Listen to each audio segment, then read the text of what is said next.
Assalamualaikum warahmatullahi wabarakatuh. Alhamdulillah Rabbil alamin, alladzi qad jama'na fi hadzal makan. Asyhadu an la ilaha illallah wahdahu la syarikalah wa asyhadu anna sayyidana Muhammadan abduhu wa rasuluh la nabiyya ba'd. Allahumma salli wa sallim wa barik ala sayyidina Muhammad wa ala alihi wa ashabihi ajmain, amma ba'd. Fa ya ayyuhal hadirun wal hadirat rahimakumullah. Kaum muslimin, Bapak Ibu jamaah maghrib serta para pendengar dimanapun berada, baik yang hadir di masjid raya ini maupun yang tidak hadir, mari selalu kita awali dengan memuji dan bersyukur pada Allah atas segala limpahan rahmat dan karunia-Nya. Allah masih memberikan berbagai kemudahan kepada kita sekalian yang terangkum dalam rahmat dan nikmat-Nya. Siapa di antara kita yang tidak merasakan rahmat dan nikmat Allah? Kita merasakan hari ini senang, merasa menikmati hidup, sudah merasakan ya pemberian Allah Subhanahu wa ta'ala. Gak ada sesuatu di antara hamba dan makhluk ini yang menafikan terhadap pemberian anugerah Allah Subhanahu wa ta'ala. Kalau dia menafikan, berarti dia menafikan juga Allah. Kita gak bisa menilai, menjumlahkan betapa besar nikmat yang Allah berikan kepada kita sekalian. Kita juga sedang berada di bulan Maulid Rabiul Awal. Kita juga merasa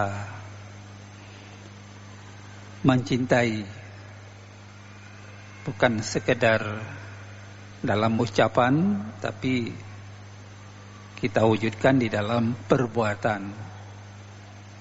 Mencintai Rasulullah sallallahu alaihi wasallam. Man shalla alayya wahidah sallallahu alaihi asyara. Barang siapa berselawat kepada Rasulullah satu kali saja, maka Allah akan berselawat kepadanya 10 kali. Ya, mari kita ikuti terus sunnah keteladanan, tidak sekedar basa-basi, tapi secara hakikat kita betul-betul mencintai. Tidak hanya menyelenggarakan peringatan Maulid, tapi kita tidak mengikuti sunnah beliau.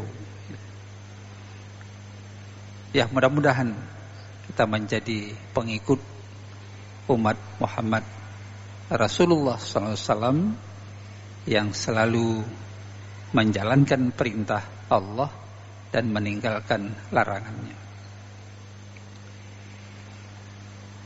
Kaum muslimin, Bapak Ibu sidang jamaah yang dirahmati Allah Subhanahu wa taala.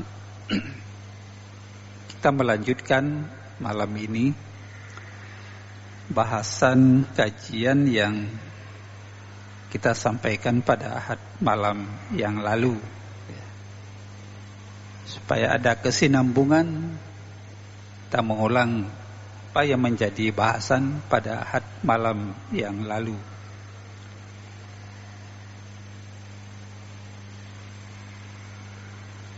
Ada tiga hal yang Allah berikan solusi jalan keluar kepada kita sekalian kalau di dalam sebuah keluarga itu ada persoalan, ada masalah.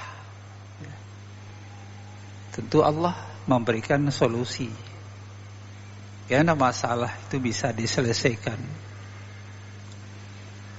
Dan kalau kita coba juga mengkaji, melihat ayat-ayat hukum tentang keluarga, itu sangat detail ya. Persoalan ahwal syakhsiyah, persoalan keluarga ini sangat detail dijelaskan oleh Allah di dalam Al-Quran yang dijabarkan oleh Rasulullah Sallallahu Alaihi Wasallam di dalam Sunnah.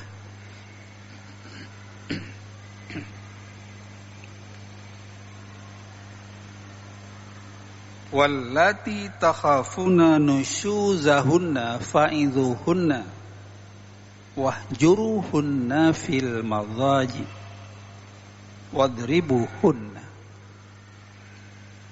Ini yang sedang kita coba ya, mengingatkan ya. Ada 3 hal solusi yang diberikan oleh Allah kepada kita sekalian, sehingga keluarga atau rumah tangga kita bisa kita pertahankan dengan baik sekalipun ada masalah. Yang pertama kita jelaskan yang lalu, jika ada seorang suami dalam keluarga melihat ada gejala kekhawatiran akan menimbulkan nusyud, ketidaktaatan seorang istri kepada suaminya, maka suami itu harus bersikap yang sangat bijaksana. Kalau kita lihat ayat ini ya, kalau ada persoalan dalam keluarga, suami merasakan ada kekhawatiran, ada gejala istrinya tidak taat, ya, tidak patuh terhadap perintah anjuran dari suami, ya. Maka yang pertama fa'idhuhunna, beri nasihat, kan itu.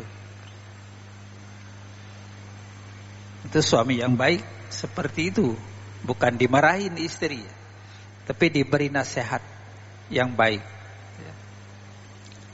Dan ini saya kira keteladanan Rasulullah Sallallahu Alaihi Wasallam. Gak ada kan Rasulullah tiap hari marah, memukul istri, kan gak ada. Coba kita baca Sirah Nabawiyah, akhlak Rasulullah sangat indah, sangat indah. Wa innaka la'ala khuluqin azim. Sesungguhnya pada dirimu Rasulullah itu ada akhlak yang sangat agung, yang tidak bisa kita miliki mungkin hari ini, ya. Kalau kita sekarang kan ada KDRT, ya, tindakan kekerasan dalam rumah tangga, ya, sebagainya. Tapi Rasulullah tidak, ya. Gak pernah Rasulullah memarahin istrinya di rumah. Ini yang pertama kita jelaskan. Yang kedua, Kalau ini tidak mapan, kata Allah, ya, wahjuruhunna fil madaji. Nasihat tidak didengar, ya. Malah tambah menjadi-jadi. Nah, gitu. Makin terpegah, makin batat, ya. Malah tidak peduli, ya, dengan aba-aba dari suami. Maka yang kedua, tahap kedua dilakukan oleh suami adalah wahjuruhunna, pisah, ya. Pisah tempat tidur, ya. Pisah tempat tidur, hijrah. Wahjuruhunna kan hijrah, ya. Ini kalau kita lihat teks dari Al-Quran, ya. Wahjuruhunna fil madaji, artinya menunjukkan bagaimana suami sudah tingkat kemarahannya sudah tinggi. Ya. Sekalipun di sini disebutkan pisah ranjang, tapi kalau kita lihat dalam fikih, dalam tafsir, ya, seharusnya tidak pisah ranjang, ya. Tidak pisah tempat tidur, tetap pada tempat tidur yang sama. Tapi kata mufasir tidak melakukan hubungan jima, ya, persetubuhan. Ini menunjukkan bahwa suami sudah tingkat kemarahannya sudah tinggi, karena ketidakpatuhan istri kepada suami. Dan kita jelaskan yang lalu bagaimana tingkat kepatuhan ta'zimnya seorang istri kepada suami. Sekiranya Rasulullah diperintahkan oleh Allah suruh sujud manusia kepada manusia lain, saya akan perintahkan seorang istri untuk sujud kepada suaminya. Tapi Allah tidak memberikan pensyariatan itu kepada Rasulullah sallallahu alaihi wasallam. Artinya apa? Begitu besar yang harus dilakukan ta'zimnya seorang istri kepada suami. Kayak kita jelaskan juga, ayyuma imra'atin matat wa zawjuha radin anha dakhala jannah. Istri mana saja, kata Rasulullah, duluan dipanggil oleh Allah, tapi suaminya sangat ikhlas, ya, istri itu masuk surga. Jadi saya kira betapa indah kalau dalam sebuah rumah terjadi keharmonisan, ya, kebersamaan, ya. Indah sekali. Inilah yang sering kita sebutkan baiti jannati, rumahku syurgaku. Mahligai, ya, rumah itu mahligai. Makanya tidak boleh pisah. Tanya banka bengeh bubu belang. Anak perlu sapu, ya. Padahal tidak. Walaupun sudah berbeda pendapat, wahjuruhunna itu dalam rumah, di rumah. Atau cari kamar lain, ya. Tidak satu kamar misalnya. Tapi kalau sudah keluar, itu banyak godaan-godaan, ya. Apa sah dipegalingan, itu apa itu? Tinggalkan saja, ada lain. Inilah bagaimana Allah memberikan solusi, ya. Ketika pun sudah marah, tapi jangan sampai rumah itu pecah, ya. Jangan sampai broken home, rumah itu bubar, rumah tangga itu bubar. Jangan, ya. Bagaimana syariat ini memberikan solusi yang sangat indah, ya. Jangan sedikit masalah minta cerai, ya. Atau suami saya ceraikan kamu. Ya. Sering dalam masyarakat, Bapak Ibu sidang jamaah sekalian, maka kalau kita lihat dalam fikih, ucapan ikrar talak itu kan dua. Ada yang namanya sharih, ada yang namanya kinayah. Kalau yang sharih, jelas disebutkan oleh suami, saya ceraikan kamu, saya talak kamu. Nah, misalnya.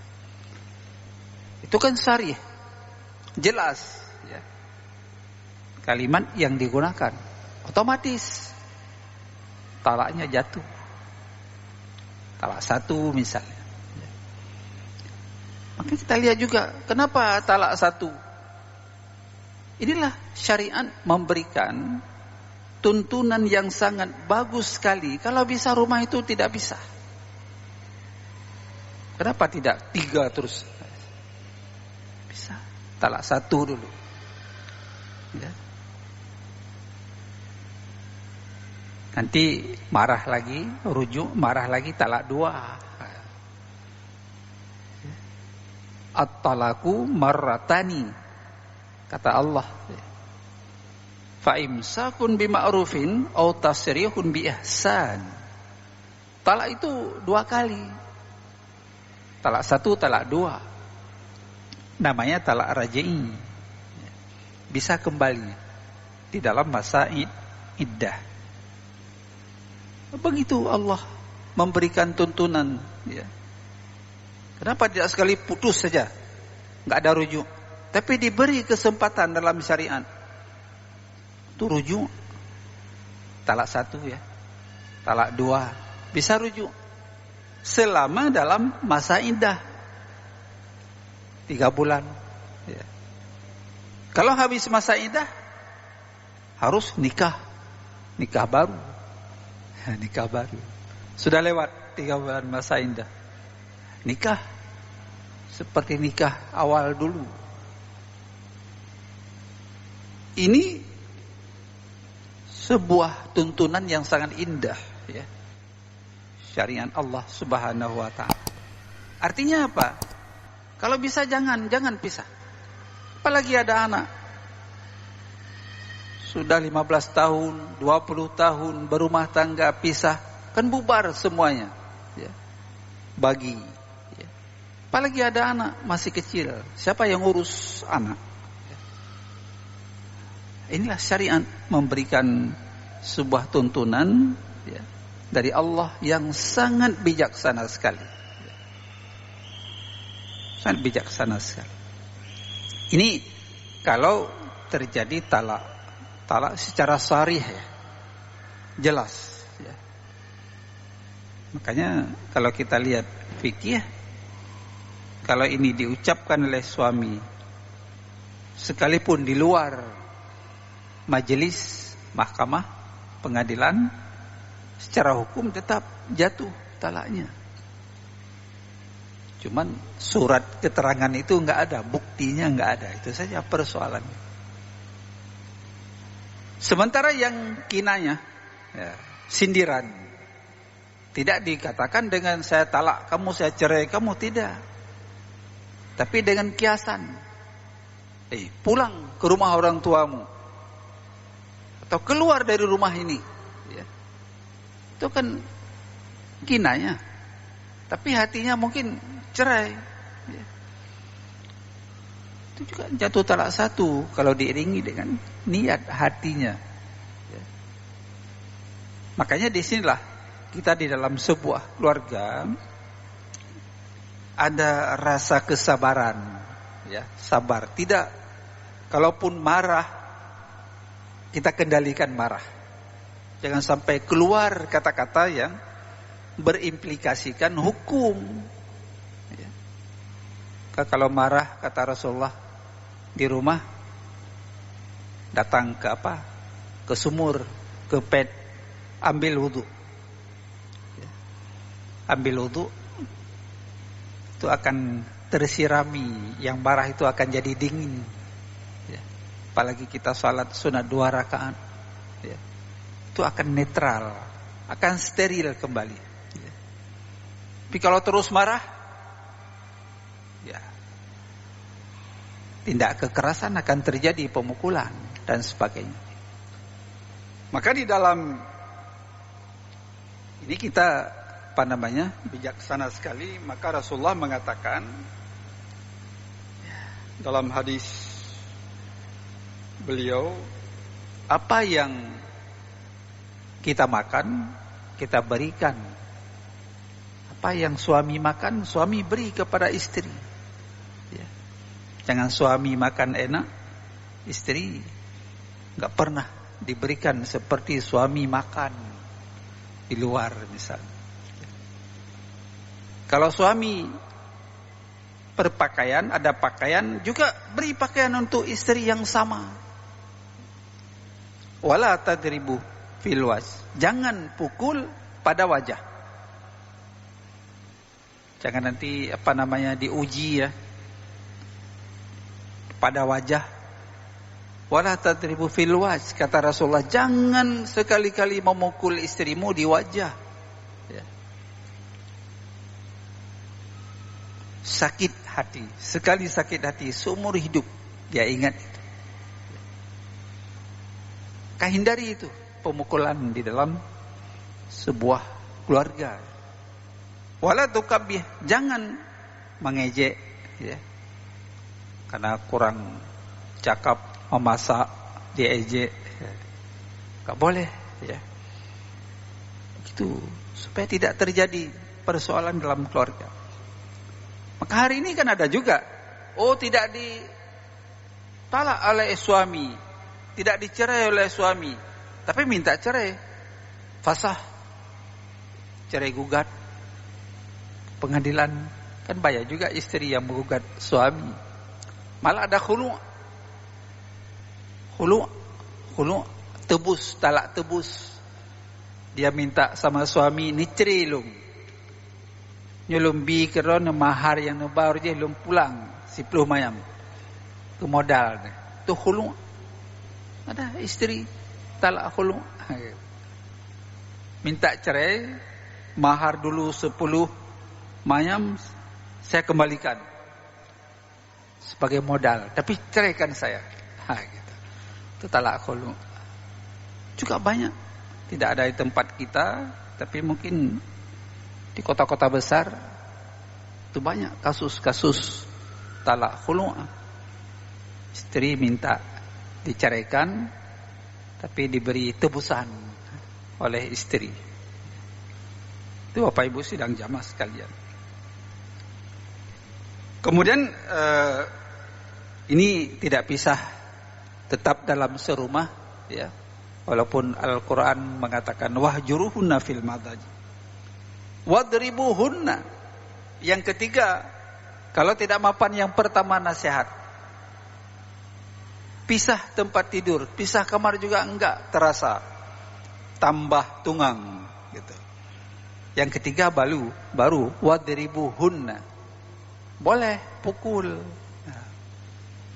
Tapi kalau kita lihat pukul ini bukan pukul sampai cacat ya. Ambil nuga, balok 43, 46 gedam di atas kepala, bukan itu. Wadribuhunna di sini dimaknai adalah edukasi. Ya. Persuasi, pendidikan, ya. Pengajaran. Mungkin ghaira mubarrahin. Kalau dipukul tidak sampai membuat cacatnya istri. Kita juga dalam masyarakat ada kasus sehingga patah tulang, sehingga istri harus minta cerai sama suami karena sikap tindakan kekerasan di dalam rumah tangga secara berlebihan ya, di luar ketentuan dari Allah dan Rasulnya Muhammad sallallahu alaihi wasallam. Bapak Ibu sidang jamaah yang dirahmati Allah Subhanahu wa taala. Kita ingat ada kasus Nabi Ayub alaihissalam. Nabi Ayub kan sakit menahun, sehingga istrinya sudah muak. Rahmah istri Ayub sudah bosan itu melayani daripada suaminya yang sakit. Orang-orang lain juga menjauhi karena bau. Terbetiklah, kalau saya nanti, kata Ayub, sembuh, saya akan jilid dia 100 kali kan gitu. Itu bersumpah Nabi Ayub. Wa khudh biyadika dhi'tan fadrib bihi wala tahnas inna wajadnahu sabiran ni'mal abdu innahu awwab. Jadi Nabi Ayub pernah bersumpah akan memukul istrinya 100 kali. Karena istrinya sudah mengabaikan tanggung jawab. Tidak lagi meladani Ayub yang sakit, ya, menahun itu, ya. Jadi dia bersumpah.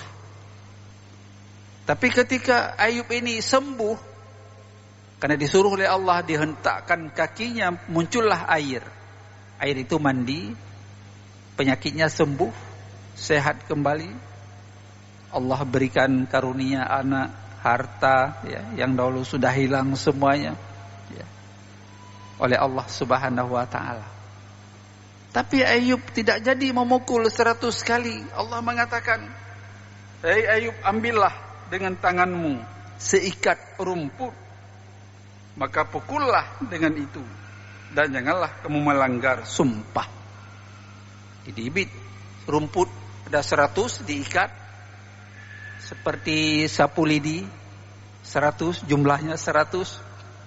Ya, karena kasihan kalau 100 kali dipukul, kan kasihan juga istrinya. Ya. Tapi tetap dipukul. Ya. Diikat 100 lidi, jerami, dipukullah sekali. Sudah ada 100 kali lidi itu kena. Ya. Tapi sekali pukul. Begitulah Bapak Ibu sidang jamaah yang dirahmati Allah Subhanahu wa ta'ala. Sebagai contoh, ya, digambarkan, diisyaratkan oleh Allah di dalam Al-Quran. Artinya bukan memukul untuk cacat, ya, atau apalagi mematikan dan sebagainya, ya. Tapi pukul itu adalah ghaira mubarrahin, bukan untuk cacat dan sebagainya, ya. Begitulah tuntunan dari Allah Subhanahu wa ta'ala di dalam menjaga keharmonisan, kebersamaan, ya, mawaddah, warahmah di dalam sebuah keluarga. Bapak Ibu hadirin kaum muslimin sidang jamaah yang dirahmati Allah Subhanahu wa ta'ala. Karena itu kalau kita lihat dalam beberapa penjelasan para mufassir dan juga Rasulullah SAW, bahwa dilarang, sangat dilarang, wadribuhunna fil wajh, memukul istri itu pada wajah, ya, sangat dilarang, ya. Jadi apalagi yang menimbulkan kecacatan, sama sekali tentu tidak diinginkan oleh syariat Islam yang sangat suci dan mulia ini. Karena itu Bapak Ibu sidang jamaah yang dirahmati Allah Subhanahu wa ta'ala, wadribuhunna itu banyak arti juga. Anak kita, kalau dia tidak mau salat, umur 7 tahun kan dianjurkan salat. Umur 10 tahun kalau tidak salat beri sanksi. Nah, pukul dia. Pukul di sini juga bukan berarti pukul untuk cacat, tapi edukasi, ya. Edukasi, pendidikan. Pak, tidak memberikan sesuatu yang dia minta oleh anak. Hai tim sembahyang, umur 10 tahun galom salat, ya. Itu beri sanksi yang tegas dari orang tua.